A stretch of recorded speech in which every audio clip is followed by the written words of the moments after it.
Shalom, Bapak, Ibu, Saudara sekalian yang dikasihi Tuhan Yesus Kristus. Selamat pagi, salam sejahtera untuk kita semua. Pada hari ini, Sabtu 20 Maret 2021, yaitu hari yang ke-28 masa Prapaskah, marilah kita renungkan firman Tuhan yang akan kami ambil dari Kisah Para Rasul 15 ayat 26 yang berbunyi, yaitu dua orang yang telah mempertaruhkan nyawanya karena nama Tuhan kita Yesus Kristus. Bapak, Ibu, Saudara yang terkasih dalam Tuhan Yesus Kristus, tema renungan pada pagi hari ini yaitu makin disadari betapa pentingnya saling menguatkan di masa pandemi ini. Apa yang menjadi alasan Bapak, Ibu, Saudara untuk menjadi pengikut Kristus? Banyak orang tentu banyak ragam jawaban. Mungkin ada yang memilih untuk menjadi seorang Kristen agar usahanya diberkati, hidupnya selalu baik, masalah-masalah menjauh dari mereka, sakit disembuhkan, bisnis lancar, dan sebagainya.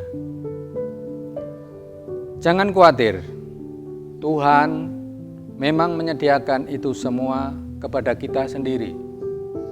Seperti yang sudah Dia janjikan.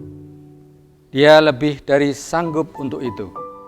Tetapi kekristenan bukanlah hanya berbicara mengenai berkat-berkat materi dan jasmani saja. Firman Tuhan mengingatkan kita demikian. Sebab kerajaan Allah bukanlah soal makanan dan minuman, tetapi soal kebenaran, damai sejahtera, dan sukacita oleh Roh Kudus.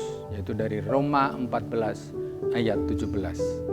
Kerajaan Allah bukan cuma secara sempit berbicara mengenai berkat-berkat melimpah di dunia yang fana ini, tapi lebih luas lagi, berbicara mengenai kebenaran yang memerdekakan, damai sejahtera, dan sukacita yang telah diberikan oleh Roh Kudus.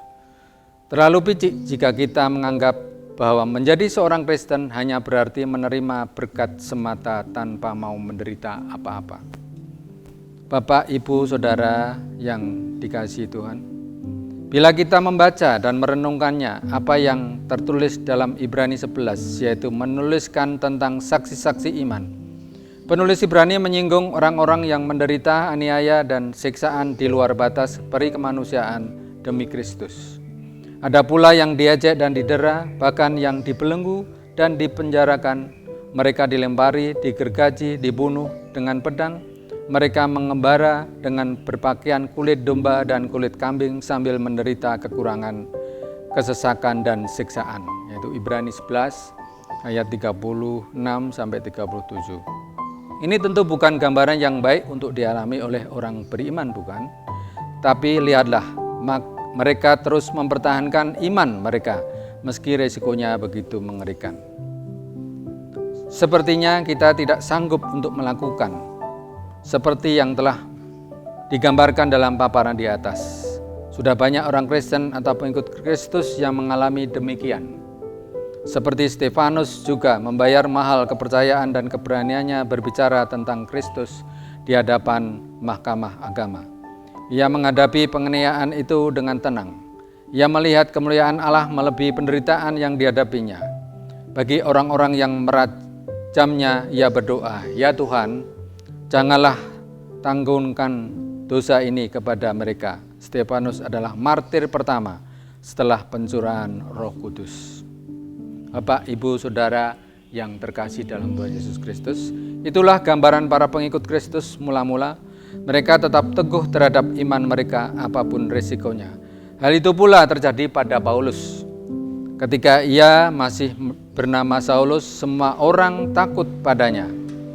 Ia termasuk sosok yang kerap menyiksa umat Kristen.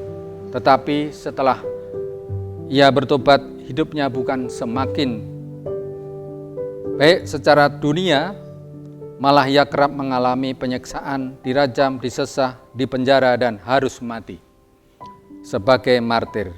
Tetapi itu tidak menyurutkan langkah Paulus dan para saksi iman yang harus rela mengakhiri hidupnya sebagai martir bagi Kristus. Bahkan sampai dengan hari-hari ini kita masih mendengar tentang umat Kristen yang dianiaya bahkan dibunuh karena mempertahankan iman di berbagai belahan bumi. Mungkin di antara kita pun pernah mengalami sendiri bagaimana sulitnya untuk diperlakukan secara adil dan baik sebagai pengikut Kristus. Saya pun berpikir seandainya hal tersebut harus kita alami, apa yang akan menjadi keputusan kita? Akankah kita menyerah dan meninggalkan iman kita, atau kita terus bertahan seperti para saksi iman di atas hingga akhir? Kita tidak tahu seperti apa perjalanan rohani kita, namun siapapun yang mengaku sebagai pengikut Kristus harus siap sedia menjadi martir, siap kehilangan apapun, jabatan, materi, kenyamanan hidup. Jika Tuhan meminta kita menjadi martir, kita dapat menghadapinya dengan sukacita karena kemuliaan yang disediakannya melebihi penderitaan apapun. Bapak, Ibu, Saudara yang dikasihi Tuhan Yesus Kristus, apapun yang menghadang di depan kita, apapun tawarannya, apapun resikonya, apapun alasannya, jangan sampai kita meninggalkan iman kita. Semangat saling menguatkan, terus memelihara, saling memberikan, menumbuhkan kekuatan iman, dan semangat hidup saudara seiman, serta menjalani hidup dengan iman yang teguh seperti mereka. Ada mahkota kehidupan menanti di depan sana. Semoga kita semua mampu terus berlari hingga mencapai garis akhir yang penuh kemenangan seperti dua orang yang mempertaruhkan nyawanya demi Kristus, yaitu Kisah Para Rasul ayat 26. Dan berkata seperti Paulus, "Aku telah mencapai garis akhir dan telah memelihara iman." Ia seorang martir, seorang yang meninggal karena imannya. Sebagai ayat penguat, yaitu Matius 5 ayat 11-12, "Berbahagialah kamu jika karena aku kamu dicela dan dianiaya, dan kepadamu difitnahkan segala yang jahat.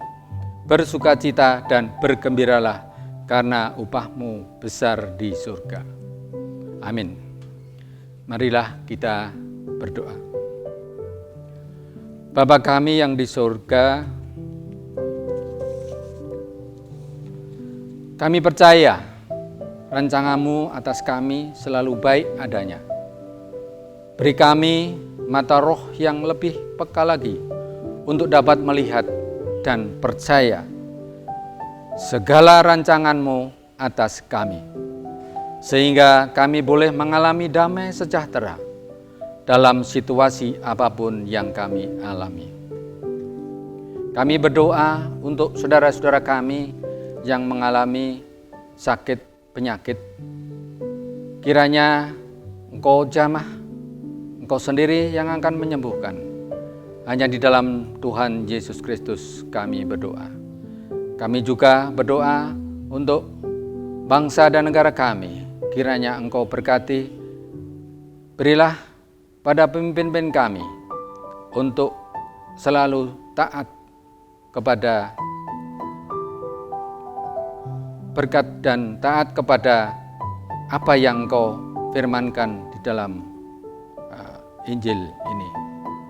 Bapa kami yang di surga, khususnya pada pagi hari ini kami mendoakan kepada para tenaga medis yang telah bekerja untuk menanggulangi pandemi COVID-19 dengan sekuat tenaga demi kemuliaan nama-Mu saja, agar dijauhkan dari segala hal yang tidak baik. Dan semoga pandemi lekas selesai dari muka bumi ini. Semua doa kami panjatkan di dalam nama Tuhan Yesus Kristus. Kami berdoa. Amin. Demikianlah Bapak, Ibu, Saudara, renungan pada pagi hari ini. Kiranya berkat Tuhan akan melimpah kepada kita semua pada hari ini dan seterusnya. Amin.